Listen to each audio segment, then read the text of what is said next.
Il y a un nouveau vaccin qui entre demain au pays, celui d'AstraZeneca. Particularité, il faudra le faire injecter rapidement dans le bras. Là. Oui, exactement, parce qu'il y a 300 000 des 500 000 doses qu'on va recevoir cette semaine qui vont expirer dans un mois. Et là, on se retrouve dans une situation un peu ambiguë parce que Santé Canada l'a autorisé pour tous les adultes, mais le Comité national de l'immunisation, lui, le déconseille pour les 65 ans et plus, citant un manque de données. Donc, le premier décide, le second recommande.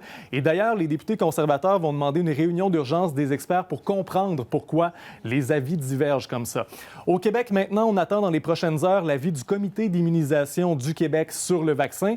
Et Daniel Paré s'est voulu rassurant aujourd'hui. On le fait depuis le début de la campagne, adapter notre stratégie selon l'arrivée des vaccins ou selon les types de vaccins qu'on reçoit. Et aussitôt que l'avis du Comité d'immunisation du Québec sera reçu, je vous garantis qu'il va être administré et il va être administré avant la date de péremption. Et voilà qui nous fera réfléchir. La France dit c'est correct, on peut l'injecter aux aînés. Oui, là-bas, 25 des doses reçues en France ont été injectées et on veut accélérer la cadence. Donc, c'est la Haute Autorité de santé qui a émis un nouvel avis aujourd'hui. On peut voir, on dit que la place dans la stratégie vaccinale du vaccin d'AstraZeneca peut être élargie dès maintenant aux personnes âgées de plus de 65 ans.